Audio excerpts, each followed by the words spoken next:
This is Lisa from Mobile Tech Review. Been a while, hasn't it? And this is the Samsung Galaxy Fold 8, the little wide body, shorty wide body folding phone from Samsung for 2026. So they made the names all confusing, didn't they? We had the Samsung Galaxy Z Fold 7, which was the usual iteration, evolution of that long-standing line.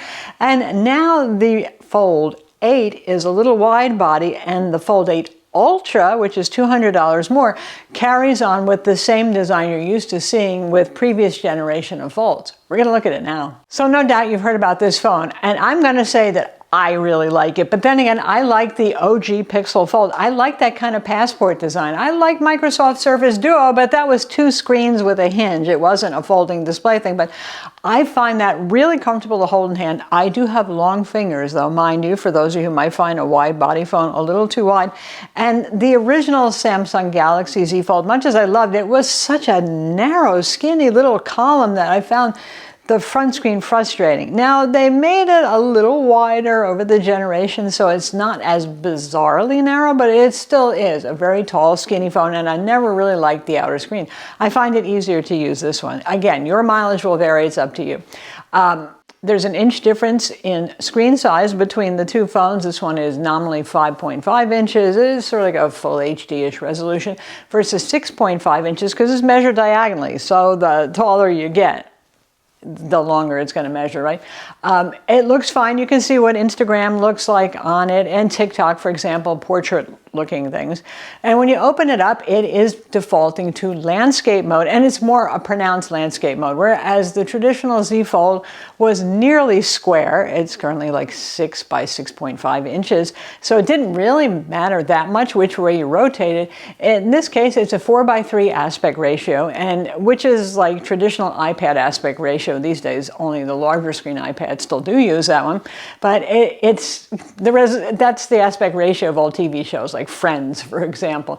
It is noticeably more landscape, which means you don't have such big black bars when you're watching video. So that's what this is about. This is for those folks who more consume content, consume videos and stuff like that on the phone. It makes more sense versus the normal Fold design where everything had big black bars, and then you'd put it next to say a Samsung Galaxy S26 Ultra, and you say, I'm not getting that much bigger of a picture.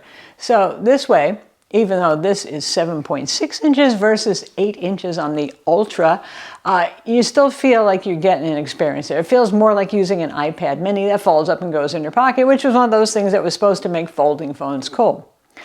It is more durable. Now we have a titanium flex layer underneath.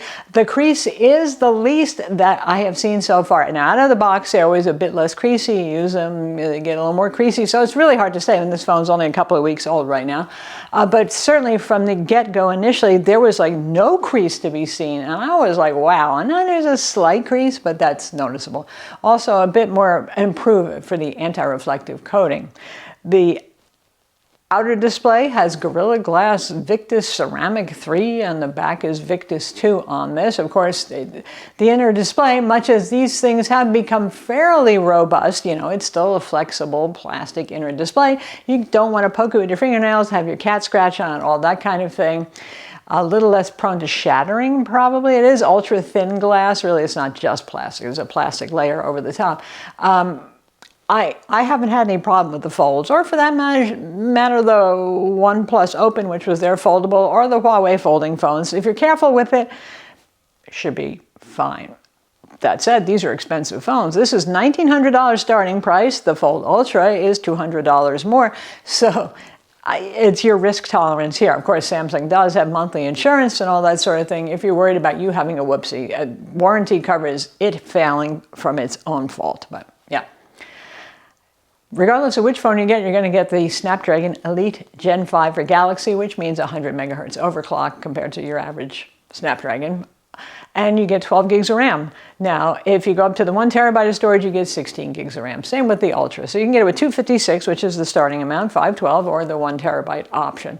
Comes in 4 different colors, and who knows, maybe they'll introduce more later. We have the pistachio, which is the online exclusive color. There's also lavender and black and silvery gray, whitish sort of look. So you get the idea. A little bit more playful, maybe pretty colors than the Ultra, which is the staid business model.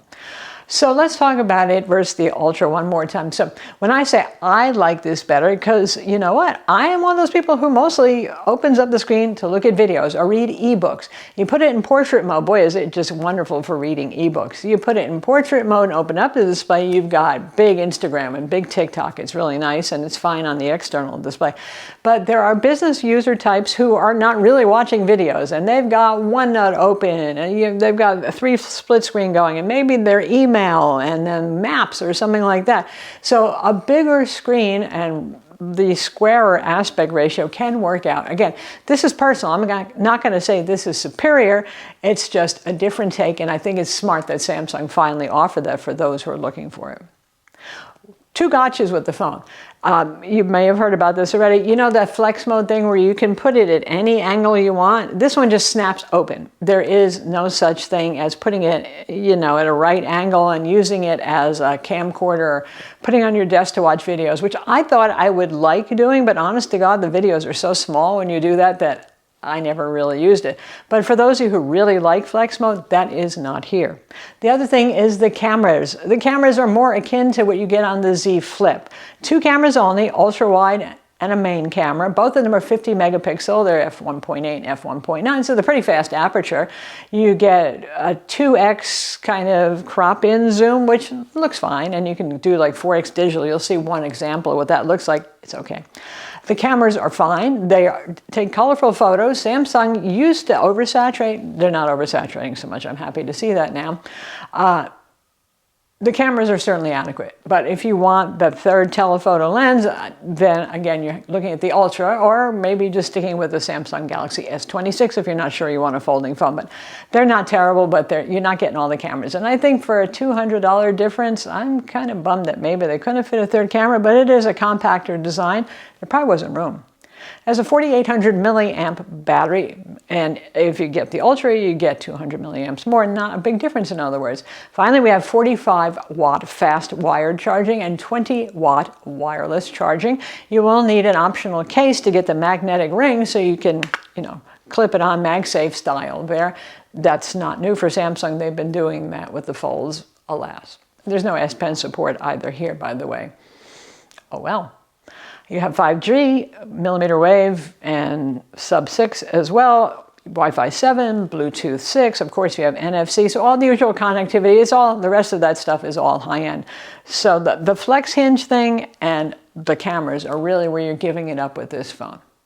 So I'm really glad that Samsung finally gave us an alternative form factor in the folding phone body. I think a lot of people are going to like this, and so far their pre-orders apparently are at record level, and there's been a lot of interest in this because I think people want something new, right? The Fold has looked the same mostly for 8 generations now, so it's different, yes, but I think a lot of people actually just want something that does open up and give you an iPad mini-like experience, just a little smaller, of course, and, well, they've done it.